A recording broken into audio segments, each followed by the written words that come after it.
Todos. A paz do Senhor Jesus, pessoal do Instagram, pessoal do Facebook, pessoal do YouTube, pessoal que vai ouvir pelo áudio. Amém. A paz do Senhor Jesus a todos. Hoje a gente vai falar sobre Provérbios 27, né? A gente tá indo aí para a reta final do livro de Provérbios. Glória a Deus. Amém. É a última semana aí, né? Que a gente vai estar falando do livro de Provérbios, né? E semana que vem, com a graça de Deus, em nome de Jesus, né? Que Deus assim queira, amém. Semana que vem a gente volta para o livro de Reis.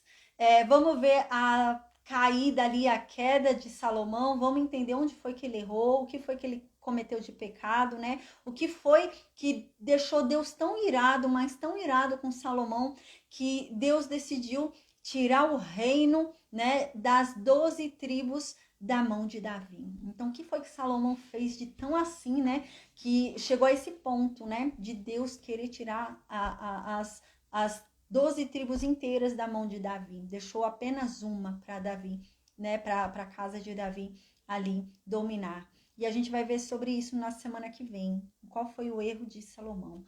Então, semana que vem a gente vai voltar para o livro de Reis. Vamos ver o finalzinho ali da história de Salomão, o que ele faz de tão grave para Deus, ao ponto de Deus dividir o reino em dois, né? Vai ter o reino norte e o reino sul, o reino de Israel e o reino de Judá. Então, agora a casa de Davi não vai mais dominar sobre as 12 tribos, a casa de Davi vai dominar apenas sobre a tribo de Judá e a tribo de Benjamim. E a gente vai ver o que vai acontecer. E quando a gente, depois que a gente vê o que vai acontecer ali com Salomão, né? Antes de falar da morte de Salomão, a gente vai para o livro de Eclesiastes.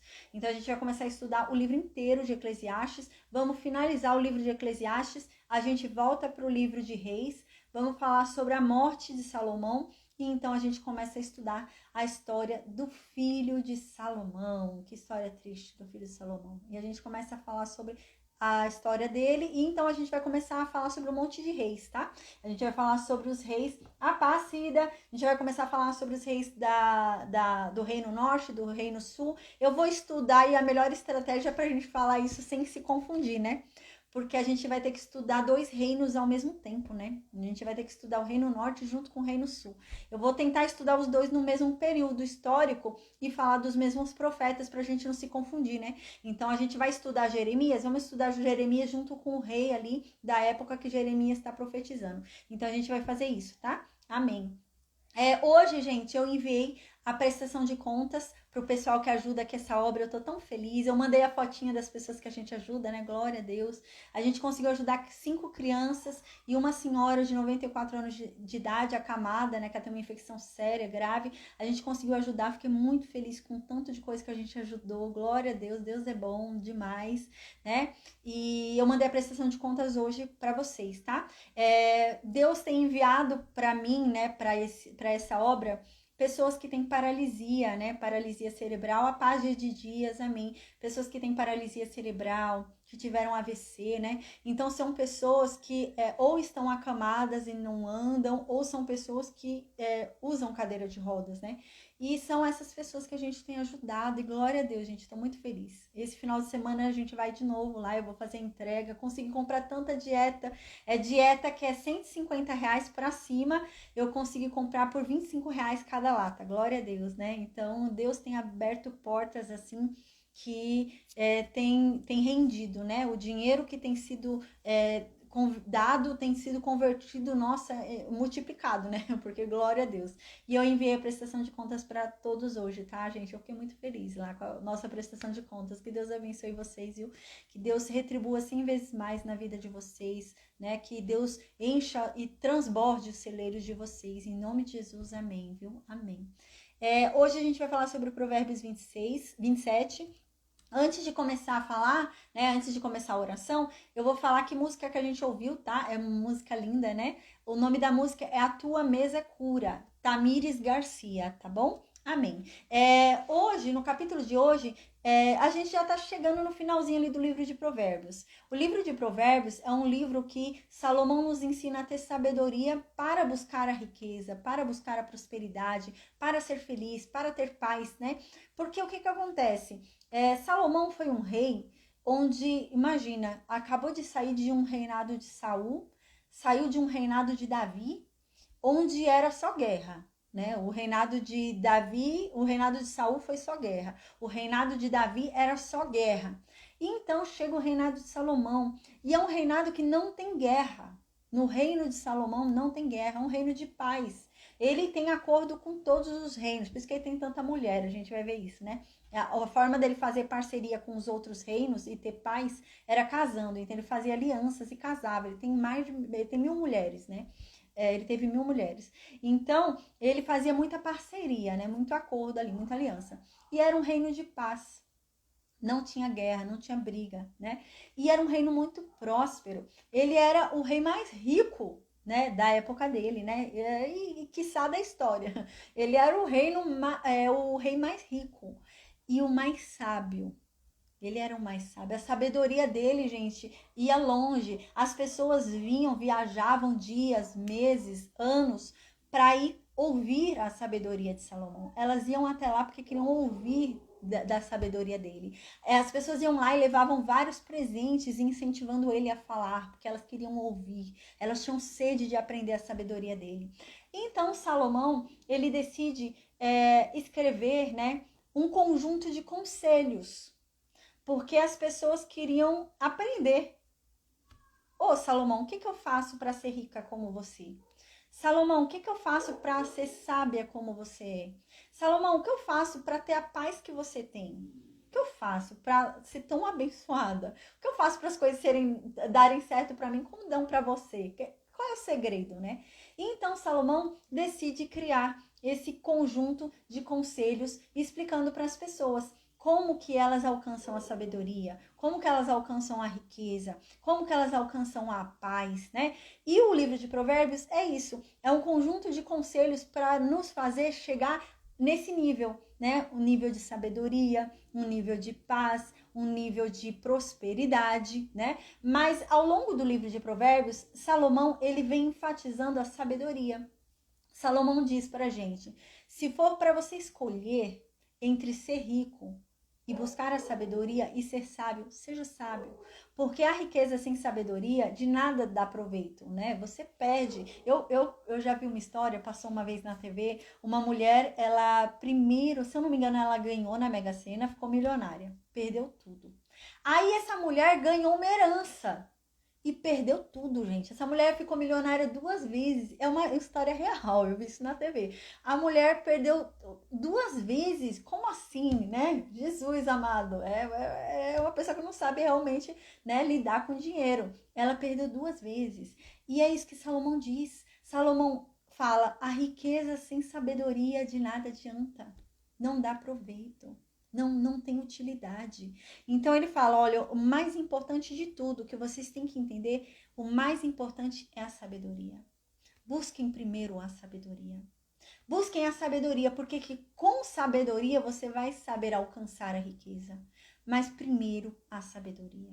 Com a sabedoria você vai saber alcançar um caminho de paz. Você vai escolher os caminhos certos. Você vai se desviar do mal. Você vai se desviar de problema, né? Então, a sabedoria. Então, ele fala muito claro, né? De tudo, né? De tudo que eu tenho, né? A sabedoria é o mais importante.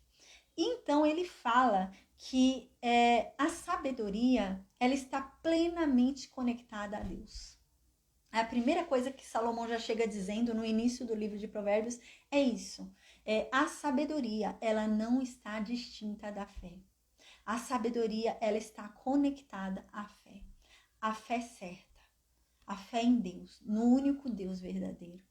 E a sabedoria está ligada a Ele. Por quê? Porque a sabedoria vem dele.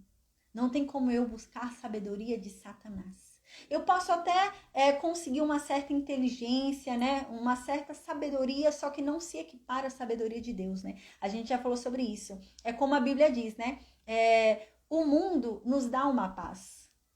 Tem uma paz que o mundo dá, né? Tanto que a Bíblia diz, Jesus nos dá uma paz que não é a paz que o mundo dá. Ou seja, o mundo dá uma paz. Existe uma paz que o mundo dá. Existe uma riqueza que o mundo dá. Existe uma sabedoria que o mundo dá, né?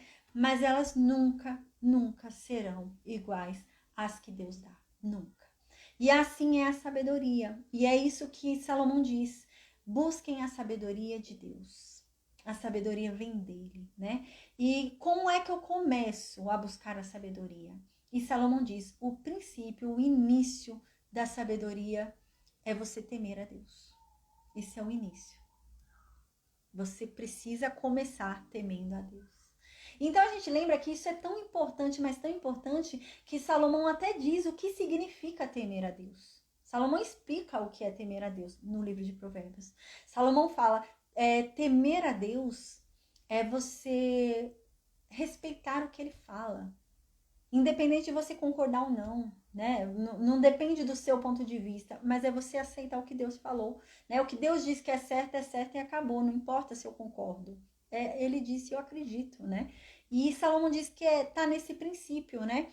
Tá no princípio de amá-lo de tal forma que você se une a ele e se torna um só com ele, né? E você não quer magoá-lo, né? Eu até dei um exemplo do que significa temer, né? Quando a gente diz, tem que temer a Deus, né? A impressão que a gente tem é que temer a Deus é sentir medo, né?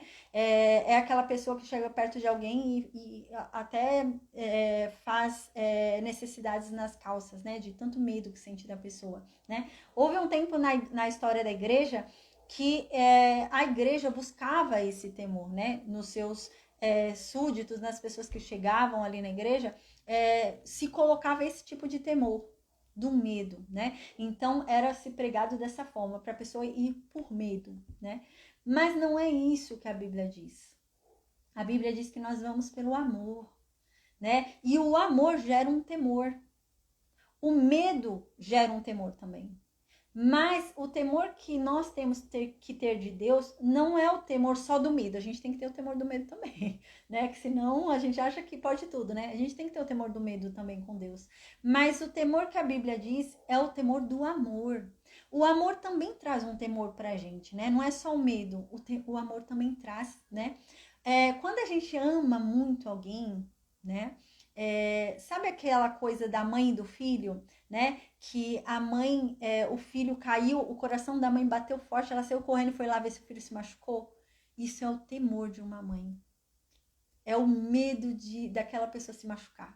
E quando aquela pessoa se machuca, é como se ela tivesse se machucado, dói nela, sabe? Por exemplo, o temor de uma mãe, ela tá à noite e o filho ainda não voltou, ela tá preocupada. Ela, ai meu Deus, cadê meu filho, né? É o medo da pessoa sofrer, é o medo da pessoa ficar triste, é o medo de desagradar o outro, né? Isso é o temor. E a gente tem que ter isso de Deus, né? A paz, Sônia, a gente tem que ter esse temor a Deus. Eu tenho que ter um medo de desagradá-lo. Eu tenho que ter o medo de deixá-lo triste. Eu tenho que ter esse receio, né, de vê-lo sofrer. Eu não quero que Deus sofra, né, por mim. Não, eu quero agradá-lo, né? Isso é o temor, né, que Salomão tanto fala. E o princípio da sabedoria é esse, está nisso, e encontrar esse temor pelo amor, né? Onde eu não vou fazer algo que desagrade a Deus porque eu o amo tanto que eu não quero vê-lo triste comigo. É nesse nível, né? E então Salomão, a gente lembra que Salomão vem longos capítulos, se eu não me engano é até o capítulo 9 que Salomão vem falando só sobre a sabedoria, de tão importante que é a sabedoria. Ele vem falando só sobre a sabedoria, busca a sabedoria, busca a sabedoria. Então ele começa a dar vários conselhos pra gente. E ele diz então, né, que a sabedoria está em nós, né, escolhermos as companhias certas pra gente. Né? Não eu tenho que ter cuidado com quem eu tenho ao meu redor. Eu tenho que ter cuidado com quem eu ando. Eu tenho que ter cuidado com quem eu tenho amizade. Eu tenho que ter cuidado. Por quê? Porque eu vou me tornar igual a ele. Eu vou levar a fama dele, né? E Salomão vem dizendo isso. Salomão vem falando, a sabedoria também está nisso. A sabedoria está, né, em você escolher certo as pessoas ao seu redor, as pessoas que você vai ter relacionamento. A sabedoria está em educar o seu filho, né, educar direito o teu filho, sem dó de castigá-lo, porque a vara é correção, a vara é o que vai formar o caráter dele. E ao mesmo tempo, Salomão diz, a sabedoria está em não nos esquecermos dos nossos pais, em honrá-los, né? Então Salomão começa a dar são vários conselhos que tem muitos outros que eu não lembro, né? Mas tem vários conselhos que Salomão começa a nos dar, né? Sobre como a gente leva uma vida sábia, né? Uma vida feliz, uma vida tranquila, né? Em paz. E ele diz que para ele ter a paz que ele tem, porque as pessoas invejavam a paz do reino de Salomão e queriam saber o segredo para ter paz também na vida delas. E Salomão então diz: ó, o meu segredo é eu não ficar me intrometendo em briga que não é minha. É eu não ficar fuxicando da vida dos outros, né? O meu segredo é eu não sair por aí andando com quem é briguento. Porque quem é briguento está atrás de briga. E se eu ando com ele, eu vou estar no meio de briga. E ele começa a explicar isso pra gente, né? Como que ele faz para ter paz, né? Para ter paz, a gente precisa mudar algumas atitudes nossas também, né? A gente precisa corrigir os nossos caminhos. E Salomão diz, algo muito importante que Salomão fala, né? Salomão diz que o sábio erra. Porque às vezes a gente tem a impressão que o sábio não erra, né? Porque é sábio, então sábio nunca erra. Sábio nunca cai. Sábio nunca tem queda, né? Sábio nunca peca, sábio nunca faz nada de errado. E Salomão diz que não. Salomão diz: não, o sábio faz. O sábio erra. O sábio, ele falha. Mas há uma diferença entre o sábio e o tolo. O sábio, quando ele erra, ele analisa o erro dele, analisa a vida dele e ele vê onde ele errou. Ele reconhece que ele errou e ele muda. Agora o tolo não reconhece que ele errou. Daqui a pouco ele está fazendo o mesmo erro de novo, porque ele não reconhece que ele errou, né? E Salomão vem vindo explicando isso pra gente, né? Que a sabedoria é muito mais ampla do que você só estudar, né? Porque tem muita gente que ficava achando, porque Salomão estudava muito, a gente lembra, né? Salomão estudava os animais, as plantas, né? A gente lembra disso. E Salomão vem ensinando pra gente que a sabedoria está muito além do estudar. A sabedoria está em praticar, né? Em ter uma vida sábia. Foi o que ele disse. Os conselhos de sabedoria, os provérbios, na boca de um tolo, de nada valem. Né? E você lançar sabedoria para um tolo é lançar pérolas aos porcos, então de nada adianta. Então, não basta só a sabedoria de estudar, não é só aprender, mas é praticar, é colocar em prática aquilo que se aprende, né? E ele vem falando isso pra gente, como ter paz, né? Escolher as companhias certas, né? E o mais importante que ele sempre frisa é: a riqueza não é tudo. A riqueza não é tudo. Não faça disso o seu objetivo, porque a riqueza não é tudo. Aí ele vem falando pra gente durante todo o livro de Provérbios que mais vale uma casa pequena, pobre, em paz, do que uma mansão, você milionário e viver no inferno, né? E ele vem falando isso, né? Mais vale, né, uma casa pobre com filhos que te dão honra, com um celeiro bom, próspero, do que uma casa cheia de gente falsa, né? Então ele começa a falar muito disso, Salomão, né? E ele vem seguindo agora no Provérbios 27 para falar algo que é muito importante. Muito importante. A sabedoria está em cuidar do que é nosso. Às vezes a gente quer ficar cuidando do que é do outro, né? Ficar falando da vida do outro, ficar cuidando da vida do outro, né? Ficar falando que o outro tem, que o outro não tem, o que o outro devia fazer, o que não devia fazer, ficar metendo, né, a nossa opinião na vida dos outros. E Salomão fala: não, o sábio não faz isso. O sábio, em vez de ficar perdendo tempo olhando para a grama do vizinho, ele olha para dele. Ele olha para dele e ele fala: não, eu podia melhorar isso daqui, então deixa eu melhorar, eu vou regar mais. Porque se ele parar olhando para a grama do vizinho, a grama do vizinho vai crescer porque está sendo regada pelo vizinho e a dele não, porque ele está parado olhando para a grama do vizinho. E aí Salomão fala que a sabedoria está em nós cuidarmos do que nós temos, não ficarmos olhando para o que o outro tem, mas olhar para o que é nosso, tentar melhorar o que a gente já tem, né? Tentar melhorar o que já é nosso e buscar o que nós podemos alcançar, o nosso objetivo, mas não ficar invejando o outro, não ficar olhando para o que é do outro. E ele fala isso agora, tá bom? Então, amém. Eu vou orar agora e a gente vai começar a falar sobre o Provérbios 27. Amém. Meu Deus, obrigada, Pai. Obrigada por mais um dia. Obrigada por mais uma oportunidade de estarmos aqui reunidos diante da Tua santa presença, diante da Tua santa palavra, Deus. Meu Senhor, vem, Pai, vem e fala conosco. Se revela a cada um de nós. de uma forma clara, de uma forma simples, de uma forma inconfundível, Pai. Torna a sua verdade clara, Pai, aos nossos ouvidos, à nossa mente, ao nosso coração. Que a sua palavra venha e produza os efeitos que ela tem, nos fazendo, Pai, nos converter verdadeiramente a Ti, a Tua verdade, nos mostrando os nossos pecados e nos levando ao verdadeiro arrependimento, a verdadeira transformação de mente, de coração e de atitude, Pai, amém.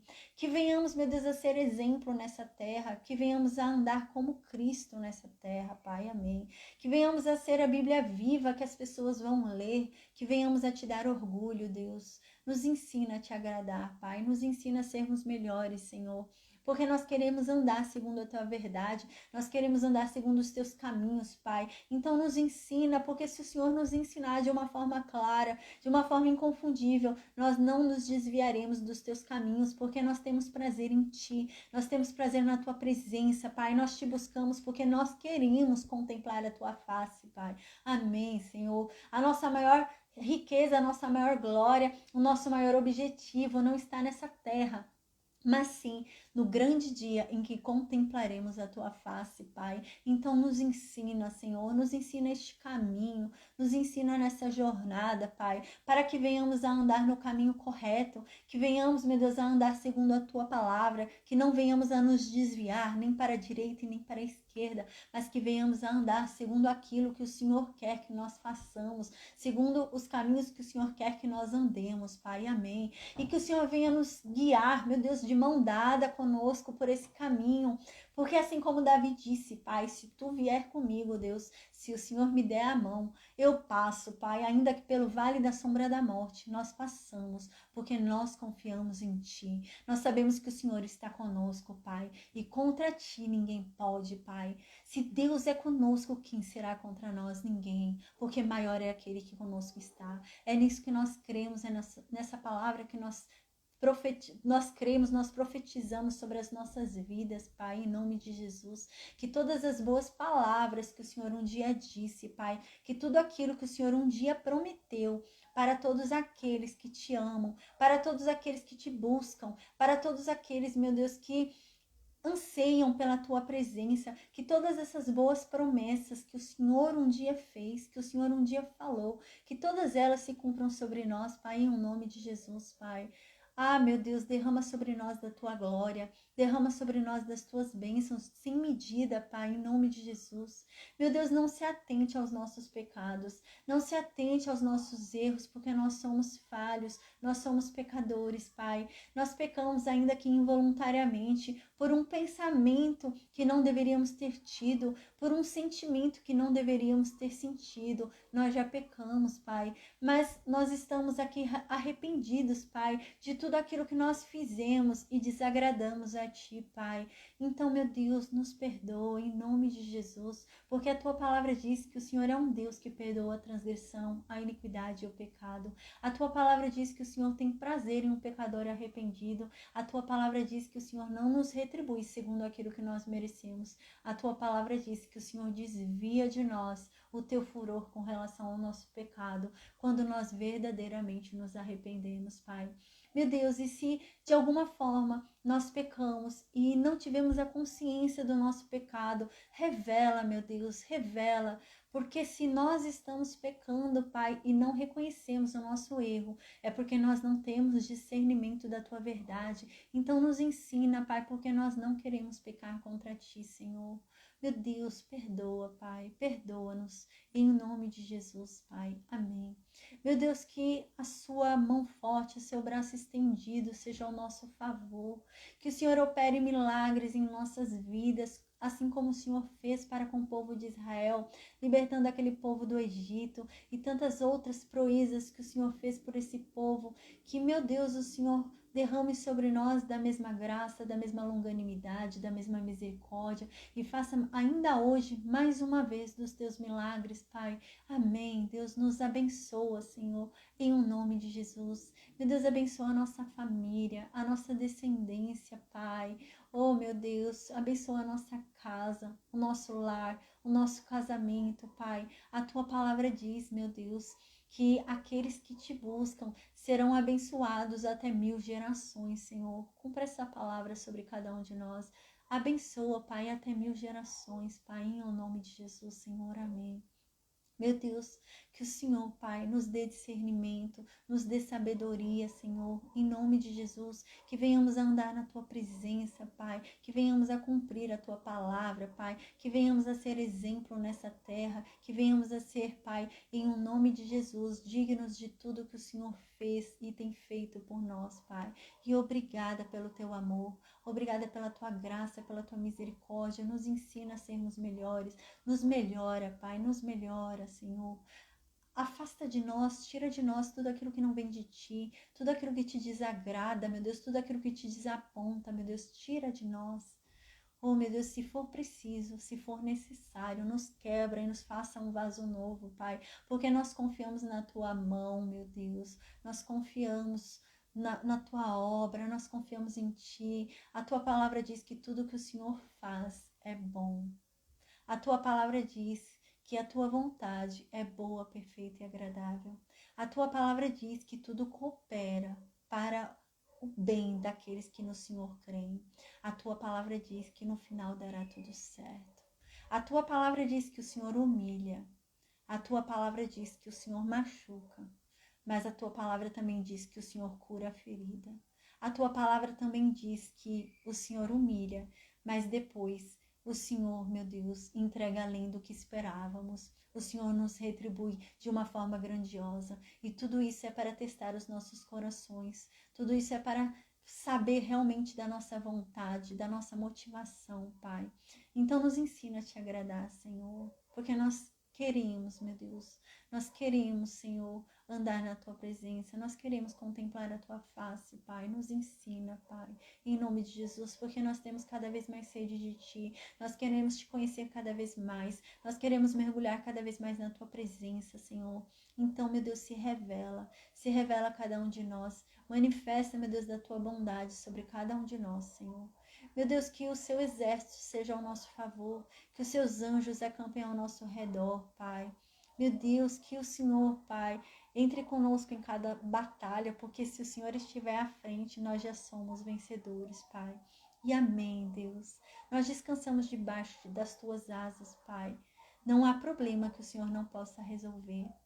O Senhor é um Deus que é especialista no impossível. E por isso nós descansamos debaixo das Tuas asas. Nós confiamos a Ti, meu Deus, todas as nossas questões. Porque, meu Deus, nós confiamos no Teu juízo, nós confiamos nos Teus desígnios e nós confiamos naquilo que o Senhor faz. Então faz a Tua obra, Pai. Nos usa, Senhor, para o Teu reino. Que sejamos ponte, meu Deus, para o Teu reino nessa terra. Que venhamos, meu Deus, a ser testemunho vivo, meu Deus, do Teu poder, da Tua glória, da Tua majestade, da Tua misericórdia e da Tua graça. Amém, Deus. Que o Senhor nos livre de todo o mal. Que o Senhor, meu Deus, nos dê a provisão de cada dia, que nada nos falte. Que o Senhor faça com que nossos celeiros transbordem, Pai. Em o nome de Jesus, Senhor. Nos abençoa, Pai. Amém. Amém, amém, amém, amém. Glória a Deus. Amém. Então, gente, agora a gente vai para Provérbios 27. Diz assim no versículo 1: não conte vantagem a respeito dos seus planos para o futuro, pois você não sabe o que vai acontecer amanhã. Tiago diz isso, né? No Novo Testamento, Tiago diz isso. Não diga que você vai fazer tal coisa amanhã. Não diga, semana que vem eu vou fazer, amanhã eu vou fazer tal coisa. Não, porque o futuro a Deus pertence. E Salomão já dizia isso aqui, né? Salomão tá falando, não se vanglorie dos seus planos. Não ache que você tem domínio sobre alguma coisa. Não pense que você tem domínio sobre alguma coisa. E não sinta orgulho disso, como se a vida estivesse no controle das suas mãos. Não faça isso. Tenha em mente que só há um que controla a vida, e Ele é Deus. Então, quando você falar algo, né, você coloque nas mãos de Deus, né? Encontro vocês semana que vem, com a graça de Deus. Se Deus assim permitir. Porque cabe a Ele. Se Ele quiser, daqui a 5 minutos a pessoa morre. Se Ele quiser, a pessoa fica doente do nada. Se Ele quiser, acontece alguma pessoa, a pessoa fica em coma, né? Alguma coisa com a pessoa fica em coma. Então, tudo está nas mãos de Deus. Salomão havia dito isso uma outra hora, né? O homem faz planos, nós fazemos planos. Mas a verdade é que Deus é que tem que ratificar. Eu fazer planos não quer dizer que eles vão acontecer, porque Deus, mesmo o ateu que não aceita, né? Deus está no domínio da vida dele. Quando Deus decidir, vai tirar o fôlego. É Deus, é Deus. Por isso que a gente ora e fala, né? Que Deus abençoe os projetos das minhas mãos. Tem coisas que a gente faz que não são projetos de Deus. São projetos meus. São sonhos meus. São projetos do meu coração. Mas não é de Deus. Deus não falou, não tem nada a ver com o reino de Deus. Às vezes é montar uma empresa, não tem nada a ver com o reino de Deus. Mas são projetos meus, do meu coração. E eu tenho que orar sim para Deus abençoar os projetos das minhas mãos. Porque eu tenho que entender que os meus planos não regem a minha vida. Porque eu posso ter vários planos, mas se Deus decidir tirar a saúde, a pessoa vai fazer o que com os planos dela? Nada. Tem plano de viajar e vai e entra em coma, né? Então, cuidado. Aqui, principalmente isso, o versículo 1, Salomão está dizendo, cuidado. Quando você está fazendo planos futuros e você está se achando por causa disso. Principalmente nesse caso, cuidado. A pessoa está se achando muito porque ela está fazendo planos para ela no futuro. Cuidado. O futuro não está nas suas mãos. E você está se achando porque você está planejando o futuro. Cuidado. No versículo 2, Salomão diz assim, que um outro te louve e não a tua própria boca. O estranho te louve e não os teus próprios lábios. Que você não fique se elogiando. Que nem os fariseus, né? Os hipócritas, né? Que chegavam lá nas sinagogas, iam lá na frente, né? Lembra? Iam lá na frente e falavam, Deus, eu sou tão santo. Ai, como eu sou bom. Nossa, eu sou uma pessoa muito agradável. Ai, eu sou uma pessoa tão sociável. Ai, eu me dou bem com todo mundo. Ai, que pessoa amável que eu sou, né? Não faça isso. Salomão já dizia, não faça isso. Não se elogie. Porque o seu elogio é parcial. Você vai puxar a sardinha pro teu lado. Você vai ser parcial. Não se elogie, não faça isso. Isso não agrada a Deus. Isso não é sábio. Não se elogie. É que nem os fariseus faziam, né? E Jesus fala isso, né? Chega lá, um fariseu vai lá na frente, todo se achando, né? Ah, eu sou santo, ah, eu sou bom, ah, eu vivo fazendo jejum, ah, eu vivo não sei o quê, eu sou muito bom, né? E chega um humilde ali, que nem ousa chegar perto do altar, fica lá no fundinho da sinagoga e não tem coragem nem de levantar o rosto. Ele fala, Senhor, eu não sou digno nem de levantar o meu rosto diante de ti. E Jesus fala, a oração dele foi ouvida. Do humilde. A Bíblia vem sempre falando isso, né? Seja humilde. Uma pessoa que se elogia não é humilde. Seja humilde.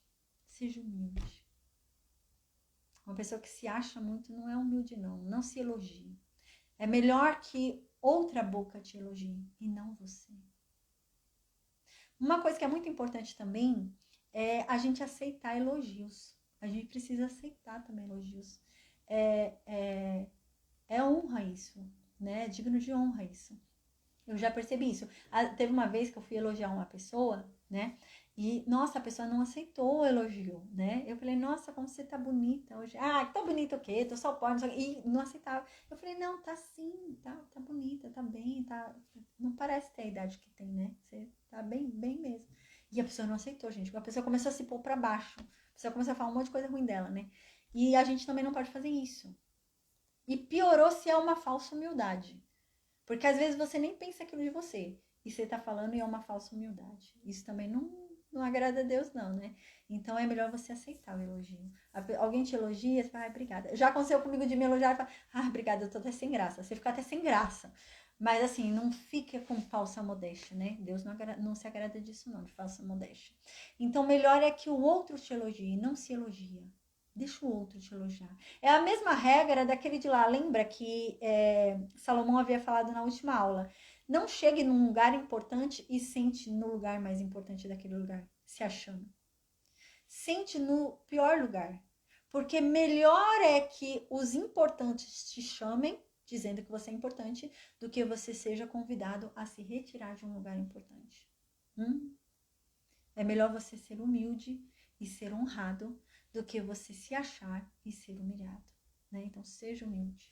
Versículo 3, Salomão diz assim: as pedras e a areia são pesadas, né? Tanto a pedra como a areia, se você vai carregar, né, uma bolsa delas, é pesado. Mas uma pessoa com ira causa problemas ainda mais pesados. Ou seja, lembra que Salomão vem falando isso? Se desvie de pessoas com ira.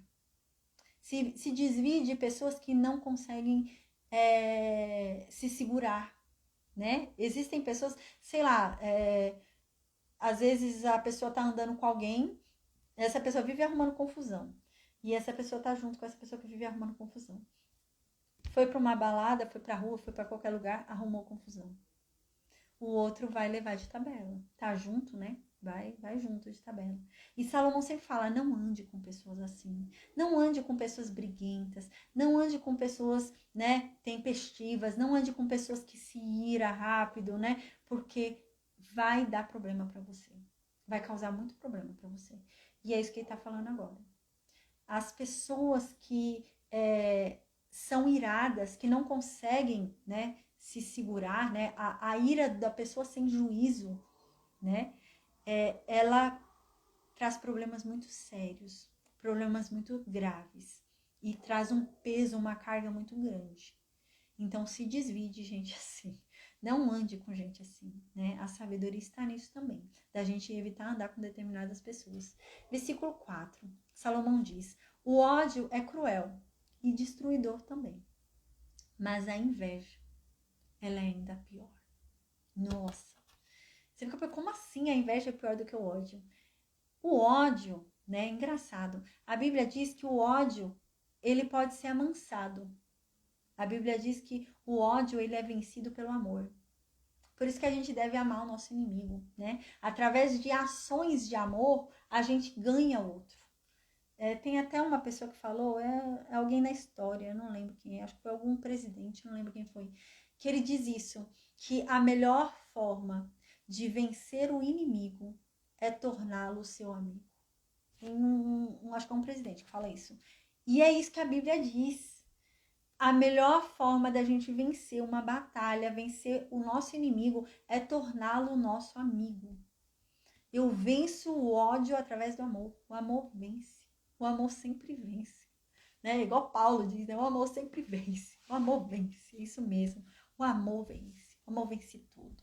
O amor suporta tudo. O amor é tudo. É isso mesmo. O amor. O amor vence o ódio. Mas e a inveja, gente? O que vai vencer a inveja? O amor não vence a inveja.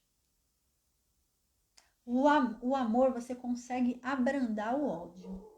Você muda o ódio em amor, né? São sentimentos engraçados, né? Parece que tá até ali conecto, né? Porque muda, né? O ódio acaba virando até amor, né? Vira uma coisa ali. Mas a inveja, como você vai transformar a inveja? Com amor você vai transformar a inveja? E é isso que Salomão tá falando aqui. Sentir inveja é pior do que sentir ódio. Se você sente ódio por alguém, esse ódio ainda pode se transformar. Você pode começar a amar a pessoa. Mas a inveja nunca vai se transformar. A não ser que você consiga o que você tanto inveja. Mas enquanto você não conseguir o que você tem inveja, aquilo vai continuar. Não há amor, né? Existem pessoas que têm inveja que são parentes. Existe mãe e filha, né? Marido e esposa que tem inveja. Então não tem a ver com amor, né? O amor não muda isso. E Salomão diz: cuidado, não nutra inveja. Porque do ódio você ainda pode se livrar.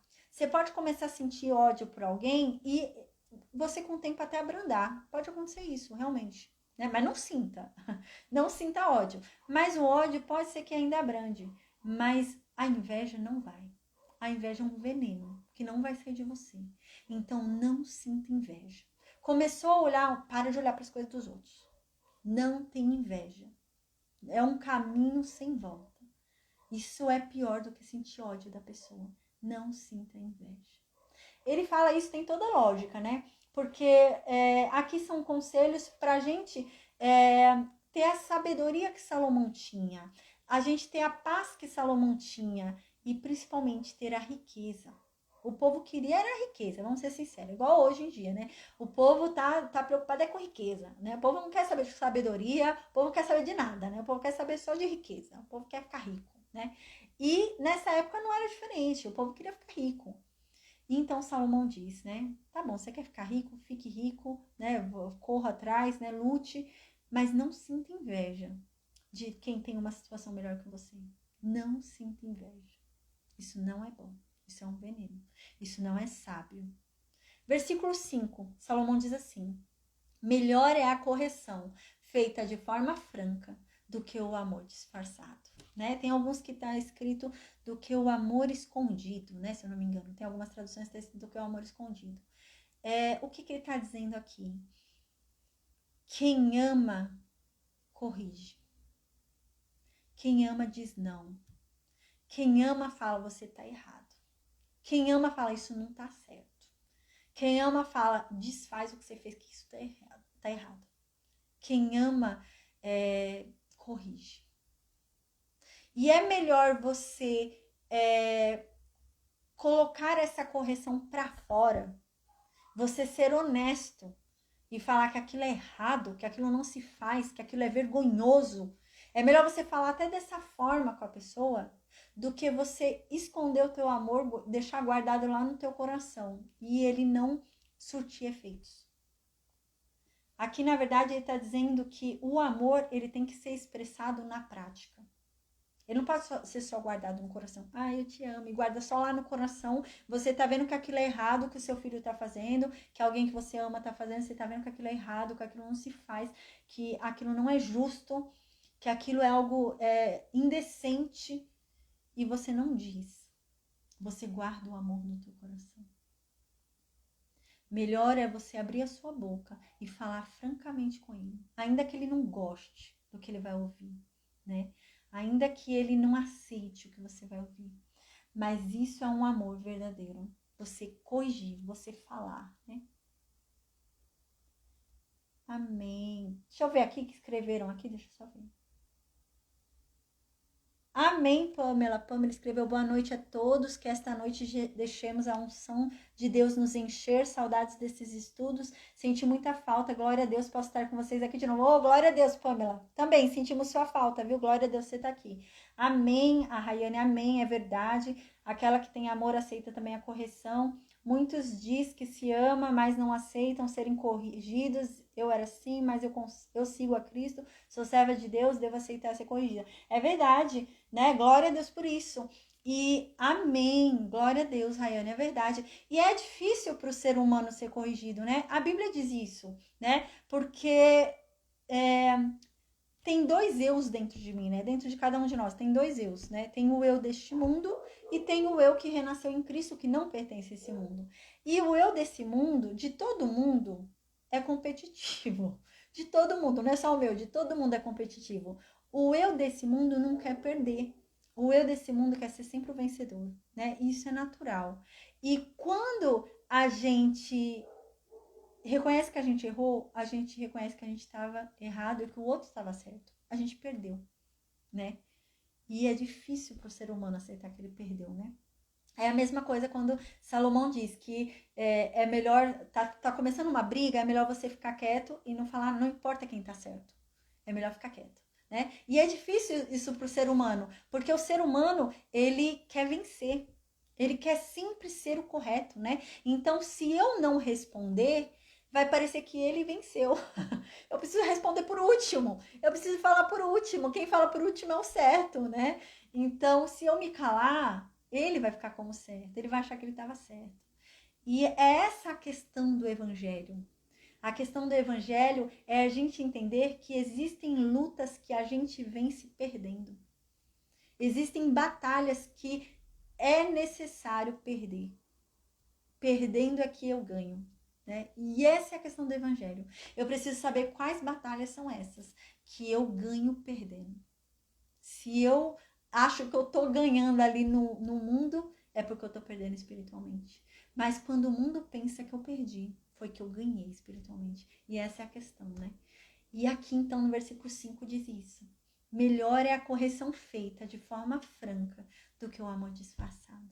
Quem ama, corrige. Quem ama, diz não. Quem ama, vai e briga. Quem ama, vai e põe de castigo. Quem ama, vai e fala, você tá me fazendo passar vergonha. Para com isso. Quem ama, fala a verdade na lata, ainda que doa o outro. É claro que a gente tem que entender o que Salomão havia falado uns capítulos atrás. Salomão disse, bendita é a boca que usa as palavras certas para falar e fala da maneira mais suave. Foi o que eu disse. Existem 1001 formas de se falar a mesma coisa. A gente tem que escolher a forma certa e a mais suave. A gente não precisa falar da pior forma, mas a gente tem que falar de uma forma franca. Às vezes as pessoas acham que ser franco, ser verdadeiro, é ser estúpido, é ser grosso, é xingar o outro. Não é isso que a Bíblia diz. A Bíblia diz que a gente tem que falar a verdade, ser franco, mas com suavidade, de uma forma amável, né? A gente tem que falar com amor aquilo. Não é falar xingando o outro, né? Não, é com amor, né? E é assim que a gente consegue transformar, né? Amém, né? O Espírito Santo toca ali naquela pessoa e aquela pessoa vai se transformar. Mas tem que falar a verdade, ser franco. E mais vale esse amor que fala a verdade, ainda que magoe o outro, do que esse amor que mente, que guarda aquilo e não quer falar a verdade. Versículo 6 diz assim: fiéis são as feridas provocadas por quem ama, mas os beijos de quem odeia são enganosos. Ele está falando aqui mais uma coisa. E você que está sendo corrigido por alguém que te ama, dê valor a essa pessoa. Porque as feridas causadas por alguém que nos ama são valiosas. Estão moldando o nosso caráter. Estão nos ajudando. Então, não fique irado com quem te corrige e te ama. Né? Essa pessoa te ama e está te corrigindo corretamente. Não fique irado com ela. Porque essa ferida tem uma função ali. Né? Ela vai te ajudar. E aqui está dizendo, mais valiosa é a ferida causada por alguém que nos ama. Né? Mais valiosa é a correção que dói de alguém que nos ama, né? Mais valioso para mim é alguém que eu amo muito chegar em mim e falar, olha, você tem que mudar, você tá me decepcionando muito, eu tô muito triste com você, eu tenho vergonha de você ser minha filha. Isso é mais valioso do que uma pessoa que me odeia chegar aqui e me dar um beijinho fingindo que me ama. Então, não é a atitude, né? Mas o que tá por detrás dela. Né? É uma correção ali triste, fria, né? É uma correção ali difícil, mas o que está por detrás daquela correção? O amor daquela pessoa. Aquela pessoa está falando aquilo por amor, porque ela ama aquela outra e ela quer que ela melhore. Melhor é essa pessoa do que aquela que te odeia e chega com um beijinho em você e fala, continua assim, tá ótimo, tá? Não. Então, mais vale a correção de alguém que te ama.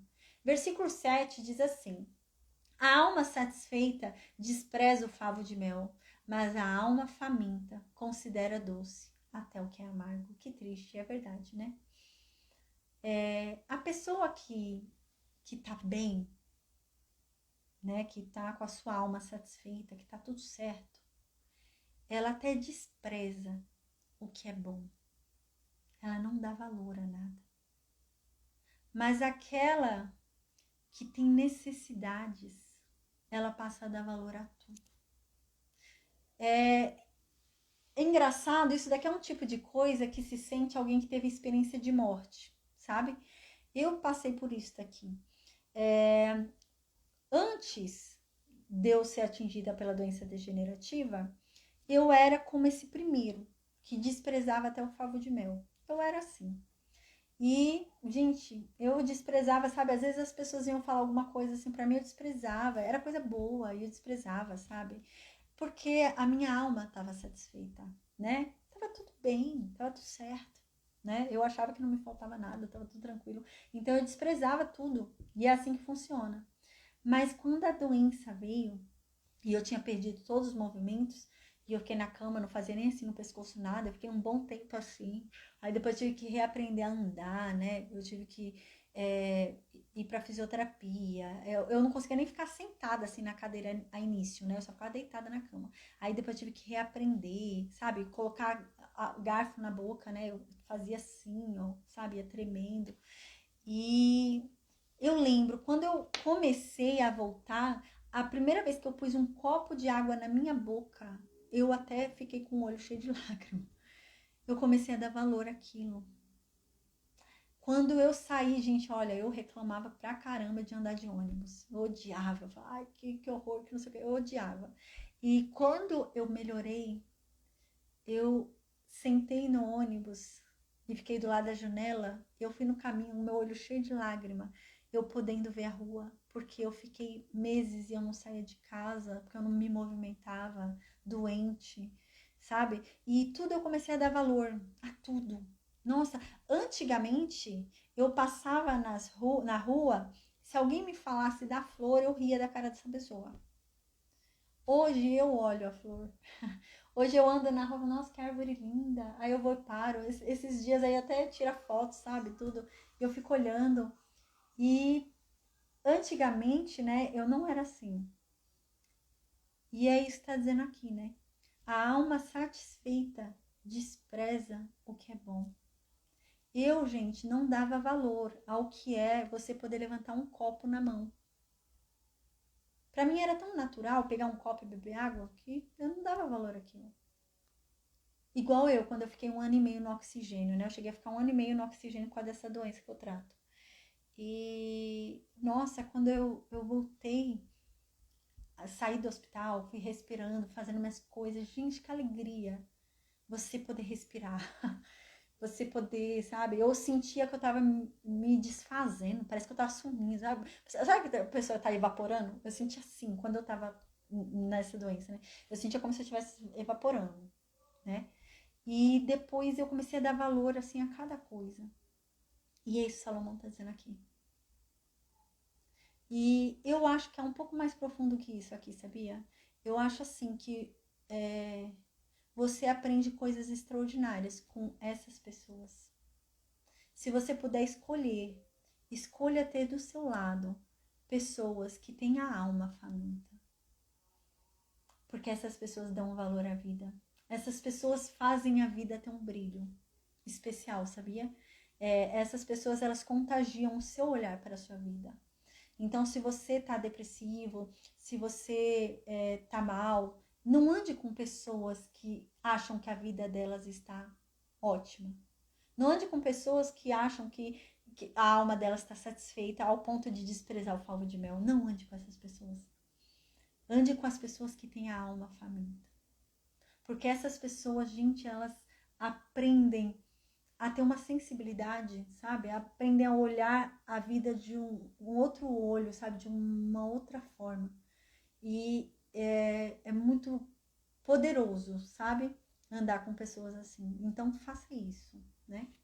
Versículo 8 diz assim: como um pássaro que se desvaira do seu ninho, assim é o homem que se desvia do seu lugar. Uau! Assim como um passarinho, gente, um passarinho, qual é o lugar de refúgio do passarinho? É o ninho. É o ninho dele. No ninho dele ele encontra proteção. Por quê? Porque são vários, aí tem um monte de passarinho junto. Se vier algum urubu, alguém ali no ninho, vem a mãe, vem o pai, vai defender ali, né? Então o ninho é o lugar mais seguro. É o lugar onde não vai acontecer nenhum problema. E se acontecer, vai dar certo. Tá todo mundo reunido ali, vai resolver o problema. Agora, um homem que decide abandonar o seu ninho, homem ou mulher que decide abandonar o seu ninho, é como um passarinho que tá perdido. Imagina essa cena, né? Um passarinho, ele tem um ninho dele ali, com todos os irmãozinhos dele, a mãe e o pai dele ali para ajudar ele e tal. Ele decidiu abandonar o ninho dele. E ele não lembra mais o caminho de volta. E ele tá perdido. O que significa isso? Gente, vira um urubu nele, come ele. Ele morre, né? Ele morre. Ele tá indo atrás de problema. Ele tá indo atrás de dificuldades. E é isso que diz. Um homem ou uma mulher, quando se ausenta da sua casa, do seu lar, é como um passarinho perdido. Vai encontrar problema. Aqui tá falando sobre adultério, né? Um homem que tá já se ausentando do seu lar, tá buscando outras coisas, tá sendo perdido por aí. Uma mulher também. Por que você tá se ausentando do teu lar? Ali é o teu porto seguro. Quando o problema vem, é ali que todo mundo se reúne, todo mundo se ajuda e faz dar certo, luta contra o urubu junto. Mas agora, quando você sai, você tá sozinho. E é problema. No versículo 9 diz assim: assim como os perfumes alegram o coração, um conselho do amigo traz alívio à alma, né? Assim como você sente um perfume, né? Ainda mais nessa época, né? Essa época, gente, não tinha muito banho. Uma vez eu falei isso pra vocês, né? Existe até um negócio lá do banho anual, né? É engraçado, quando a gente lê a aliança da lei, Deus manda eles tomarem banho, né? E a gente fica pensando, não, mas Deus precisa mandar tomar banho? Como assim, né? Se eu tava doente, a primeira coisa que eu vou fazer é tomar um banho, né? Mas não, precisava estar escrito isso na lei, porque não era comum tomar banho. Não é igual hoje a gente tem um chuveiro no nosso banheiro, a gente toma banho. Não era. Não era igual hoje em dia é mais fácil, né? Era mais difícil naquela época. Não é igual hoje. Então era muito difícil eles tomarem banho, né? Era muito difícil roupa também, gente. Por que vocês acham que quando tinha guerra eles levavam a roupa? Eles matavam o povo, pegavam a roupa do povo e levavam para eles as roupas, né? Era muito difícil, era tudo muito difícil. A roupa, tomar banho, né? E quando, quando era, devia ser um cheiro muito forte, né? Imagino eu, já que não tomavam muito banho, né? Então, quando vinha alguém com perfume, devia ser muito bom. Porque imagina, ninguém tomava banho direito, passava alguém com perfume do teu lado, devia ser muito refrescante até, né? Devia ser muito bom. Então, é isso que tá falando assim. Assim como essa pessoa que vem nessa época com perfume, né? Imagina o alívio que eles sentiam nessa época. Assim como essa pessoa sentia esse alívio ao sentir o perfume da pessoa passando do lado dele, assim é alguém que recebe um conselho de um verdadeiro amigo. Traz alívio à alma, né? Refresca, né? E é assim mesmo, né? Um conselho verdadeiro de um amigo. No versículo 10 diz assim: não deixes o teu amigo, nem o amigo de teu pai, nem entres na casa de teu irmão no dia da tua adversidade. Melhor é o vizinho perto do que o irmão longe. Aqui tá falando algo muito importante. Tá falando que existem vizinhos que são mais próximos do que irmãos. Às vezes você pode contar mais com gente que não é da tua família do que com gente que é da tua família. É isso que ele está dizendo. E não tem problema. É isso que ele está falando aqui, não tem problema. Se você entendeu isso, não tem problema.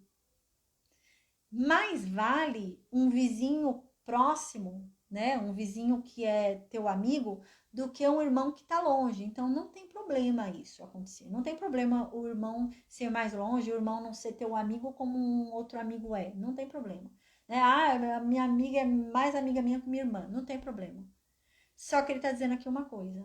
Mas no dia da tua adversidade, não vá bater na porta do teu irmão. Não faça isso. Entenda. Ele é longe de você. O teu vizinho é mais próximo de você. O teu vizinho é mais próximo de amizade, né? Ele é teu amigo. Então, no momento da adversidade, não corra atrás porque é família. É isso que você tá falando aqui, né? Você entendeu. O meu vizinho é mais próximo de mim do que meu irmão. O meu vizinho é meu amigo. Meu irmão não é meu amigo. Ó, não posso contar com meu irmão para nada.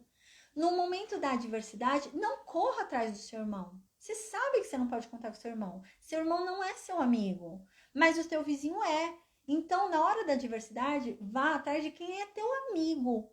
Não só porque é teu irmão, né? E é isso que ele tá falando. Não vá atrás porque é teu irmão, porque é parente, né? Não, vá atrás de quem é amigo, ainda que não seja parente. Porque ele vale muito. Ele vale muito para você. Versículo 11 diz assim: Seja sábio, meu filho, então eu serei feliz, e terei que dizer ao que me desprezar, né? Então é verdade, né? Meu filho, se você for sábio, se você me der alegria, se você me der orgulho, quando alguém vier falar algo para mim, quando alguém vier me desprezar, quando alguém vier me menosprezar, vier falar algo para mim, eu vou ter o que falar para essa pessoa, né? Eu vou ter algo para me orgulhar e dizer para essa pessoa que ela não pode me desprezar, porque eu sou honrado, eu tenho um filho muito sábio, né? Meu filho é meu orgulho, né? É isso que ele tá falando. Versículo 12. A pessoa sensata vê o perigo e se esconde, mas a insensata vai em frente e acaba mal. A gente já vai falar sobre isso, né?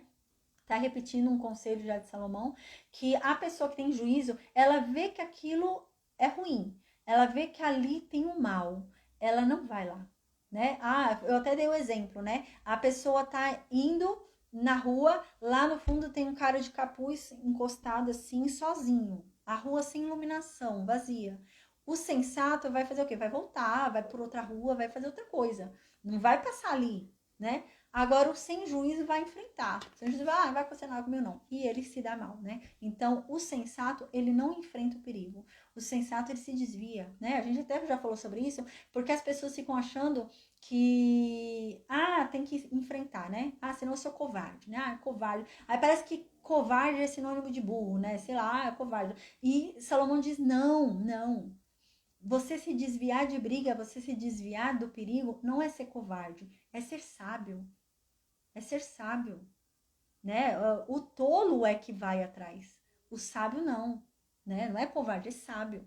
Versículo 13 diz assim: Quem aceita ser fiador de um estranho deve dar a sua roupa como garantia de pagamento. Salomão já falou isso também. Não seja fiador. Se você for fiador, você merece perder até suas roupas. É isso que ele tá falando, né? Não seja fiador de ninguém. E realmente, gente, esse é o entendimento da lei, né? Eu já até falei sobre isso. Porque na lei não existe nada, nenhuma dívida que você perca a casa onde você mora, né? É a única casa que eu tenho, a única casa que eu vivo. Não há nada na lei, nenhuma dívida minha que me faça sair da minha casa. A não ser se eu for fiadora.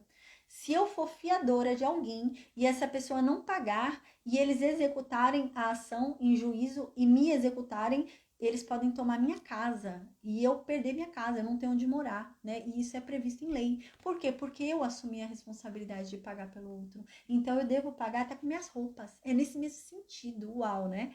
E vem vindo disso daqui que Salomão tá falando. Se você decidiu, né, ficar fiador de um estranho, bem feito, você merece perder até suas roupas. É isso que ele tá falando. Versículo 14. Quando alguém acorda um amigo de manhã bem cedo, com um grito de bom dia, o seu cumprimento soa como uma maldição, né? Aquela pessoa espalhafatosa, né? Vai chegar na casa do outro gritando, né? Ai, bom dia! E super cedo, a pessoa tá dormindo ainda, né? Sem noção. Essa sua ação que você tá achando que é o máximo, que você tá achando que é legal, soa para quem tá recebendo como uma maldição. Isso não é bom, não. Isso não é legal, não. Tenha noção, tenha bom senso, né? Isso que ele tá falando aqui. Tenha modos, né? Versículo 15 e 16 diz assim: o gotejar contínuo no dia de grande chuva e a mulher briguenta são semelhantes.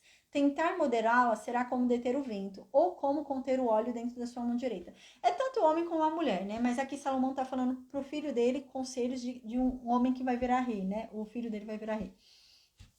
Aqui Salomão tá falando, você viver com uma pessoa briguenta é como você morar em uma casa que tem goteira num dia de grande chuva. O que acontece, né? Eu já morei numa casa que tem goteira. Gente, no dia de chuva, meu pai, você passa um nervoso, você não dorme, né? E você não tem paz. Porque você precisa ficar trocando os baldes direto, né? E ficar aquele barulho. Quando é na panela, então fica aquele barulho, toque, toque, toque do barulho, né? E não para nunca. E você tem que sempre estar trocando para não transbordar, né? Tem que correr lá e trocando, trocando, trocando. E aquilo não para nunca. E é uma agonia só. E assim é morar com alguém briguento, né? Morar com alguém que fica brigando direto, é isso, uma hora vai transbordar, né? Uma hora dá, né? Uma hora deu, já deu, né? Você não tem paz, não tem alívio, né? Então não dá. E como é que você vai moderar esse tipo de gente, né? A pessoa vive brigando, a pessoa murmura por tudo, a pessoa sai até atrás de você na casa querendo briga, né? Você sai andando pela casa, a pessoa sai atrás de você querendo briga, né? Como que você vai controlar essa pessoa? Como você vai falar para ela parar? Não dá. É isso que Salomão tá falando aqui, não dá.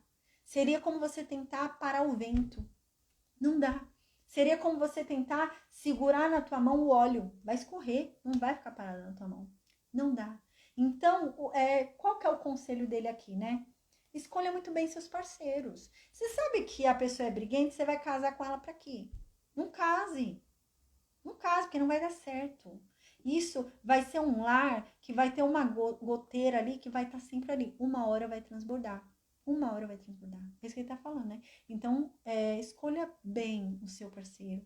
Toma cuidado com quem você escolhe, né? Pra ser o seu cônjuge, né? Que você não escolha uma pessoa briguenta. Porque às vezes você fala, ah, não, quando casar muda, né? Muda não. É isso que ele tá falando, muda não. E quando acontecer, você não vai poder controlar ela ou ele. Não dá, né? E uma hora vai cansar. Uma hora vai transbordar. Então toma cuidado. Versículo 17 diz assim: as pessoas aprendem umas com as outras, assim como o ferro afia o próprio ferro, né? Assim como você pega o ferro para afiar o ferro é que afia o ferro, né? O ferro torna o ferro melhor, o ferro vai tornando o ferro mais afiado, assim são as pessoas, né? A experiência da convivência, né, do social, vai mudando as pessoas, né? Vai mudando. Você vai tendo experiências e você vai ficando afiada, né? Você vai ficando mais cautelosa, né? Você vai vendo, ó, não vou fazer mais isso porque eu sei o que dá. Ah, não, eu vou ficar quieta. Ah, eu vou falar menos porque eu vi que falar muito não dá certo. Então você vai se moldando, né? As pessoas vão te ajudando para você ir se moldando. É nesse sentido que ele tá falando aqui. As pessoas vão ensinando a gente coisas ruins e coisas boas, né? Então vão ensinando, nesse lugar não vou falar muito não, que não dá certo, né? Então você chega quieto em alguns lugares, com algumas pessoas você fala, com outras não, né? Em alguns lugares você só olha e você vai aprendendo isso com o passar do tempo, conforme vai tendo contato com as pessoas, né? Versículo 18 diz assim: cuide bem da sua figueira e você terá figos para comer. Trate bem o seu patrão e você será recompensado. Se você cuidar bem da tua figueira, você vai ter figo para comer. Mas se você não cuidar bem da tua figueira, você não vai ter figo para comer. Cuide bem do que é seu. Se você não cuidar bem do que é seu, você não vai ter nada. Então, cuide do que é teu, né? Então, aqui ele tá falando sobre o quê? Sobre trabalho. Cuide bem do teu trabalho, porque aí então você vai ter o que comer. Cuida, trabalha direito, né? Que você aí vai ter o que comer, não vai passar necessidade. Trate bem o seu patrão. Porque se você tratar bem o seu patrão, você vai ser recompensado. Vai ser bom, não vai ser ruim. Você não tá perdendo nada em tratar bem o seu patrão. Trate bem, né? Trate bem seu patrão, cuide bem do teu emprego, porque aí você vai ter o que comer. Você sempre vai ter o que comer. Versículo 19 diz assim: assim como a água reflete o rosto da gente, o coração mostra que a pessoa é, né? É verdade, né? A gente lembra que a Bíblia também diz, né, que a boca fala aquilo que vem ao coração, e o coração reflete quem a gente é. Então, o que eu digo é o que eu sou, né? Então, o que eu falo revela quem eu sou. É muito sério isso. Salomão até falou pra gente começar a prestar atenção nas pessoas, né? Como as pessoas agem, o que as pessoas falam, o que as pessoas fazem, porque isso diz quem ela é, né? E é isso que tá falando aqui. Assim como a água reflete o meu rosto, o nosso coração diz quem a gente é, né? E pela boca é revelado o que existe no nosso coração. Versículo 20 diz assim: como o inferno e a perdição nunca se fartam, assim os olhos do homem nunca se satisfazem, né? Assim como a perdição nunca se basta, né? O pecado nunca é suficiente, sempre quer mais, sabe? A pessoa que tá na perdição, tá cometendo pecado, nunca tá satisfeito, sempre tá querendo mais, sempre tá querendo mais. A pessoa que tá no inferno sempre vai ter mais e mais, mas nunca tá satisfeito, né? Então, assim também é os olhos do homem. Aqui Salomão está dizendo assim, olha, você tem que entender uma coisa. A gente nunca vai estar satisfeito. Nunca. Nunca. Se você for viver buscando a sua satisfação, saiba, você nunca estará satisfeito. Você pode dizer assim, eu vou estar satisfeita quando eu tiver filhos. Os filhos vão vir, você não vai estar satisfeita. Aí você vai falar, eu vou estar satisfeita quando eu fizer faculdade. Você vai fazer faculdade, você vai falar, não, eu vou estar satisfeita quando eu ganhar um salário melhor. Você vai ganhar mais. Eu vou estar satisfeita quando eu morar numa casa melhor. Nunca você vai estar satisfeita. Nunca. E esse Salomão está falando. Entenda isso, né? Os olhos dos homens, os olhos da humanidade nunca se satisfazem. A gente nunca se satisfaz com o que a gente tem. Entenda isso, né? Por mais que você almeje sempre os seus sonhos, você nunca estará satisfeito. E isso é normal. Isso é normal do ser humano, do homem. Não quer dizer que sua vida é ruim. Não quer dizer que onde você está é ruim. Quer dizer que a humanidade é assim. A gente nunca está satisfeito com o que a gente tem, né? Mas não pense que sua vida é ruim, né? Não pense que nada tá bom. Versículo 21 diz assim: como a prata e o ouro são provados pelo fogo, assim é o homem. Ele é provado pelos elogios, né? Então a prata e o ouro, eles são provados para ver se são puros, para ver se tem alguma sujeira ali, né? Por meio do ouro, né? A gente já falou sobre isso. E como que o homem é provado? O homem é provado pelos elogios. Como assim, né? O homem é provado como ele reage aos elogios, né? Então, como é que a pessoa reage aos elogios que ela tanto recebe, né?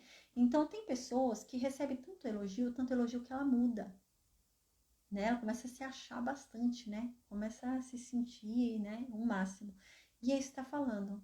Você prova a pessoa pelos elogios que ela recebe, né? Ela começa a receber muito elogio, começa a se engrandecer muito, começa a se achar muito, né? Então, essa pessoa está sendo provada pelos elogios que ela recebe, né? E também pela fama que ela tem, né? Qual é a fama que ela tem com esses elogios, né? Tá fama, mas como isso tem sido apurado dentro dela, né? Como esses elogios têm ficado dentro dela, né? E isso vai provando a pessoa, né? Tanto a fama que ela tem, tanto como ela reage a isso, né? Vai provando quem ela realmente é. Então, observa bem, né? Aquelas pessoas, como elas reagem a elogios, né? Tem pessoas que adoram ser bajuladas, né? Que adoram e toma cuidado com isso, né? Salomão já disse isso, né? Não é bom. Muita bajulação não é boa. Não é bom isso, né? Não é bom. E quem gosta disso também não é bom. Tome cuidado, né?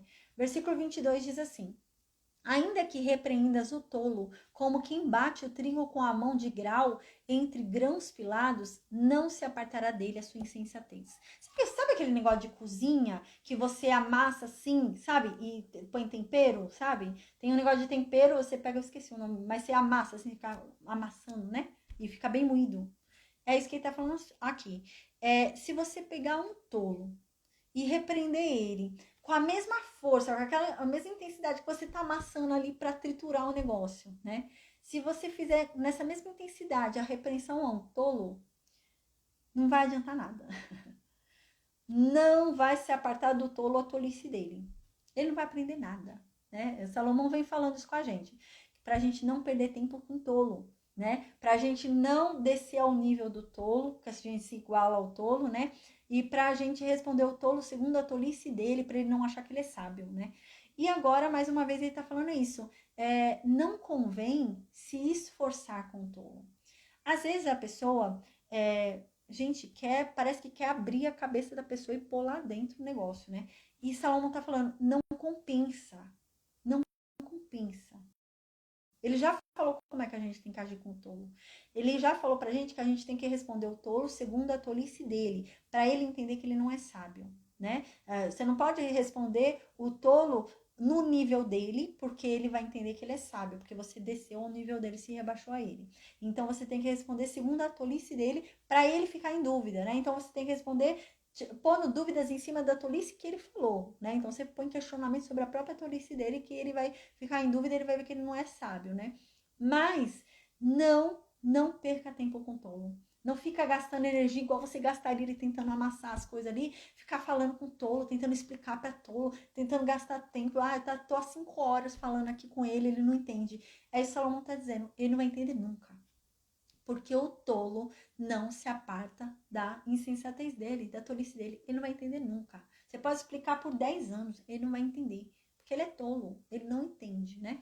Versículo 23 e 24 diz assim: para conhecer o estado das tuas ovelhas, põe o teu coração sobre os teus rebanhos, porque o tesouro não dura para sempre, e nem a coroa permanece de geração em geração. Tem uma outra tradução que está escrito assim: cuide das suas ovelhas e do seu gado o melhor que você puder, porque tanto as riquezas como os governos não duram para sempre. Então aqui Salomão está dizendo: cuida do que você tem o máximo que você puder. Porque o que você tem aqui não dura para sempre. Todas as suas riquezas, seus bens aqui não vão durar para sempre. Então não adianta você se matar querendo ser rico aqui. É isso que Salomão está querendo dizer, né? Porque tudo está em volta disso. Ah, quero ser rico como Salomão, né? E Salomão fala: não vale a pena você se matar tentando ser rico aqui. Porque tudo isso daqui é passageiro. Tudo isso é passageiro. Então, realmente, cuide do que você tem o melhor que você puder. Porque não vai durar para sempre. O que você tem não dura para sempre, o seu status não dura para sempre. Uma hora você vai morrer, seu status vai embora. Então, isso não dura para sempre. Então, existem coisas que a gente não deve se apegar tanto, porque não são para sempre. É isso que Salomão está falando. Não gaste toda a sua energia, né, por coisas que não são para sempre. Salomão até tinha falado uma vez, né? Tá bom, você quer tentar ser rico? Tente ser rico. Mas não faça disso o seu principal objetivo ao ponto de você morrer nessa tentativa, né? Morrer doido tentando ser rico. Ah, a pessoa trabalha em 4 empregos ao mesmo tempo porque ela quer ser rica. Não faça isso. Você vai perder a saúde, vai ficar no hospital, vai ficar ruim, e Deus o livre, vai até morrer e não vai ter conseguido nada, né? Então, cuide do que você tem. Porque o que você tem, até o que você tem, que você acha que é pouco, não é para sempre. Então, cuide do que você tem. Versículo 25, 26 e 27, para finalizar a aula de hoje, glória a Deus, diz assim: primeiro você corta o feno, depois corta o capim dos montes, né? Enquanto espera que o feno cresça de novo. O feno é aquilo que alimenta os animais, né? Então você vai e corta o feno para ir alimentando os animais. Aí depois você vai e corta o capim para ir alimentando os animais, né? Enquanto o feno não cresce de novo. Então uma coisa vai cobrindo a outra ali até que seja o tempo certo da colheita daquilo, mas ao mesmo tempo você não deixa a sua produção parada, né? Os seus animais continuam comendo. Então eles não estão a Deus dará, eles estão comendo ali ainda, mas você vai equilibrando, uma hora da feno, uma hora da capim, e vai revezando aquilo até que um e o outro cresça no seu tempo certo. Aí ele diz aqui: aí você pode fazer roupas com a lã das suas ovelhas. Aí as suas ovelhas não vão morrer. Suas ovelhas vão continuar vivas, né? E então você vai poder fazer roupas com as lãs das suas ovelhas. E ainda comprar mais terra com o dinheiro que ganhou com a venda de alguns cabritos. As coisas vão render. E você vai conseguir ter algum dinheiro e as coisas vão dar certo. E as cabras darão leite com fartura para você e para a sua família. E também para suas empregadas. Ou seja, quando fala que a cabra dará leite com fartura, é que nada vai lhe faltar, né? Você pode não ter luxo, você pode não ter muito, mas não vai lhe faltar, né? Vai ter fartura, vai sobrar, aquilo que você tem vai sobrar. Então é isso. O que ele está querendo dizer aqui, Salomão? Tudo a seu tempo. Ele está dizendo assim, não fique achando que você vai ficar rico de um dia para o outro. Não fique achando que sua vida vai mudar de um dia para o outro. Tudo a seu tempo. Existe o tempo certo de plantar, o tempo certo de colher, existe a colheita certa a cada tempo. Uma hora é a colheita do feno, uma hora é a colheita do capim. Cada hora há uma colheita certa e tá tudo bem. Se você seguir o tempo certo, fazer as coisas certas no tempo certo, ao seu tempo, sem passar barreira, sem ficar afoito, né? Aí ele diz aqui, você vai conseguir, né, usufruir. Porque tem gente que vive se matando e não usufrui do que trabalha, né? Tem gente que trabalha que nem louco e não usufrui. A pessoa não pode comprar um McDonald's, a pessoa não pode comprar uma pizza, a pessoa não pode comprar nada, né? E é isso que Salomão está falando aqui. Salomão está falando, tome cuidado, porque a riqueza é passageira. A materialidade, os bens materiais são passageiros. tudo isso passa. Até o seu status social passa, né? O seu status, o seu cargo, tudo isso passa. É tudo passageiro demais.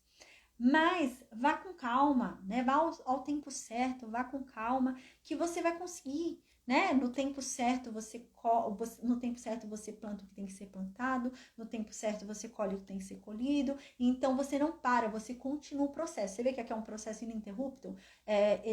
Ele corta o feno e espera o capim, depois colhe o capim, depois espera o feno crescer de novo e depois vai o capim e ele vai indo continuadamente. E é isso que Salomão está falando. É um processo contínuo. Vai fazendo a sua parte, vai trabalhando continuamente, vai plantando e colhendo, sempre ao seu tempo, ao tempo certo. Se você fizer isso, você vai poder usufruir daquilo que você tem, né? Por isso que ele diz aqui, aí você vai poder fazer roupas com a lã das suas ovelhas. Você vai poder usufruir do que você tem e comprar mais terras com o dinheiro que ganhou. Além de usufruir do que você tem, você vai poder aumentar ainda mais seu patrimônio. Vai chegar uma hora que você vai poder usufruir aquilo que você tem e ainda vai poder ter mais.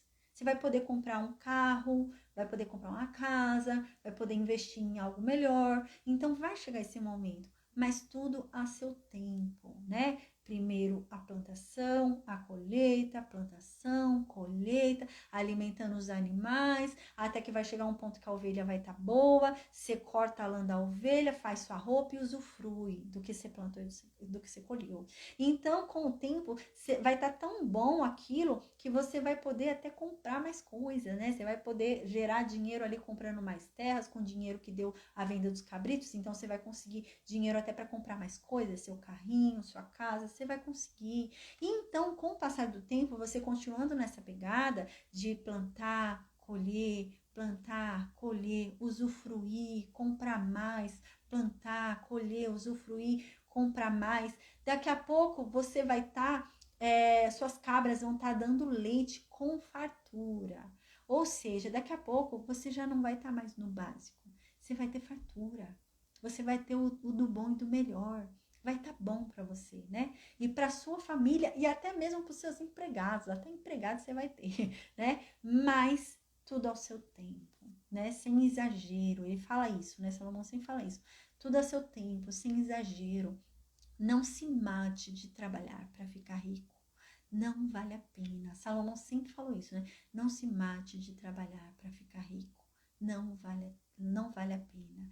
Invista na sabedoria, porque a sabedoria vai te dar uma vida boa. Não adianta nada você ser rico e não ter uma vida com qualidade, né? Tem muitos ricos aí que não tem qualidade nenhuma de vida, mas existem pobres que têm qualidade de vida, porque tem sabedoria. Né? Salomão até disse isso, né, uma vez. A sabedoria não está na riqueza ou na pobreza, mas sim no modo de agir, de como viver a vida, né? Então existem pobres que são sábios, existem pobres que levam a vida com mais qualidade do que um rico, né? E é isso. Amém. Que a gente tem esse entendimento de Salomão, né? Glória a Deus. Então, amém, gente. Hoje a gente vai finalizar aqui a aula. Amanhã a gente vai ter Provérbios 28, tá bom? Então, amém. Que Deus abençoe. Eu vou perguntar no meio se alguém tem alguma dúvida. Vou desconectar o Facebook e o Instagram. Amém. Um beijo, viu, a todos. Amém. Até amanhã.